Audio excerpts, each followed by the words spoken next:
Hey, this is Tom Papa, and you're listening to ShowbizMonkeys.com. Where else would I be at this point in my career? Around this town, I'm alright.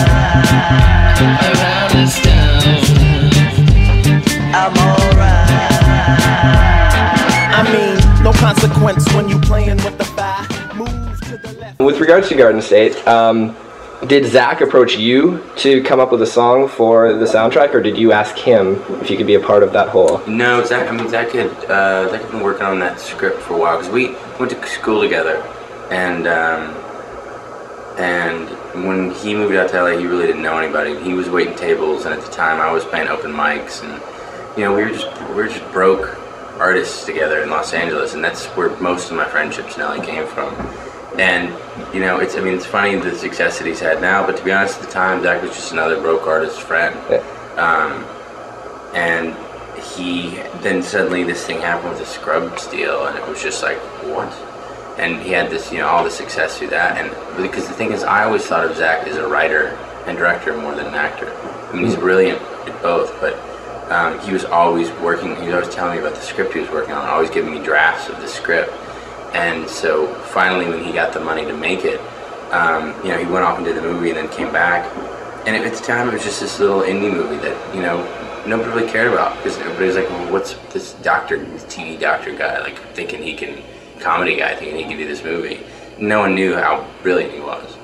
And then he had always been coming to the hotel and watching shows there, and we had gone to see so much of our life in Los Angeles at the time was about music. I mean, for me professionally, but just for all of us personally. We'd like so many of the bands on that soundtrack. Remy Zero, we'd gone to see that summer, and Colin Hay, and so Zach, literally came to see one of my shows one night and saw Play Blue Eyes and asked me for the song. And then after that, it was just like basically coming up with this mixtape of things that we had some bands that we all loved that we didn't think anybody was paying enough attention to. And it was just that simple. And I think that's why it worked, because it was organic and it was true, and it was no one forced a single song on that soundtrack. Everything was there because of a love of music. So how does it feel that your writer, director, actor friend has a Grammy and you don't yet? Kind of pisses me off. But to be honest with you, the one thing he did on that movie was, for that soundtrack, he wanted the musicians, because there was really no money for anything, and in order to get a lot of the musicians on board, he waived fees, so he didn't make a dime on that soundtrack, as well as that thing's done. Yeah. So that the artists, all these little indie bands could get paid, and just so that it could even happen. So that having been said, he put aside a big chunk of change, and I think karmically got a Grammy as a result. So with your last CD, Who You Are, it's your first full-length CD that you put out. Mm-hmm. You decided to release it independently, mm-hmm. Even though I read that you did have some interest from some big labels. Yep. Why did you decide to go that route?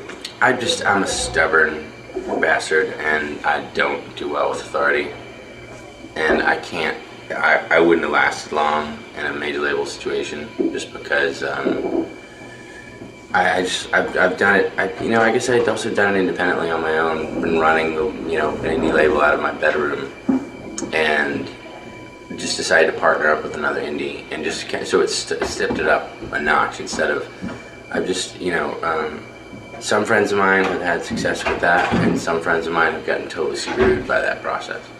And it's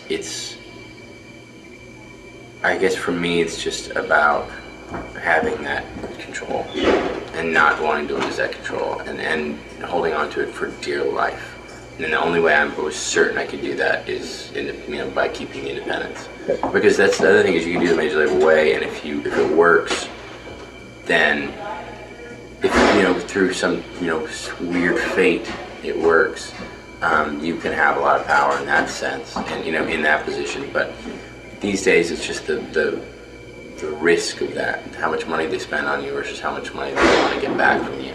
It's ridiculous. It's too much to ask for most bands, and I've seen too many great people and too many talented people get burned. And because it's not just about not finding the success that they expected with this major label deal, but it's also about if it doesn't work, how emotionally like they're crushed, you know, and how they all this expectation of what they wanted, and then it all falls apart, and then they're sitting on the other side. And I've seen that happen personally to too many people to ever let that happen to myself. Are you now working on material for your next album, or? Yeah, right now. Well, it's like I've been doing so much touring since the record came out that I've been usually you do like a year and a half when you put a record out and tour behind it and get it out, and things have gone really well. I mean, I'm so happy with how things have gone with the record. But I thought I was going to start winding down and go back and write the new record this summer, and now the new single for Ride just got picked up by VH1, which is amazing. But that means no going home. That means it basically starts all over again now, which is great. I'm so excited. But there's a little part of me that's like, I want to get back and write, just because to me that's the thing. That's like sitting in my room with a guitar and having a lot of time to write music. That's why I do this. Everything else is a result of that. Touring, all this other stuff is a result of the fact that I want to sit down and write a song every single day. And that seems to be the one thing I don't have time to do anymore. So I'm trying to hopefully I'll get back to that eventually. When you're on tour with all these amazing artists, is there any opportunity to do writing while you're going along? I mean, there is, but we're having too much fun. You know, it's like, I mean, I guess in one sense you could have this like, this very like 60s free love, like, hey, let's just write songs all the time, man. And, you know, I'm sure some of that will happen before this tour's over, but for the most part, it's summer camp on a tour bus with musicians. And we all are singing together and playing together and, you know, working on even new songs that we are working on stage, or even old songs develop as a result of having so many other talented people around you to listen, or to sing a harmony here, a piano part here, and a guitar part here that you usually don't get because you can't afford that many musicians on a stage. But having this many talented people, like, you can really put together a super group every night. It's like the last waltz with the band. Touring can become a grind, and just for this bit of time, this 6 weeks, and I think we're going to start doing this twice a year, so we'll do it in the spring and the fall, that you can just check out and be with your friends and play music. Just go back to playing music in a way why you played in the first place. Where you're not trying to sell a record, and you're not trying to, get radio, and you're not trying to, you just go out and play and have fun.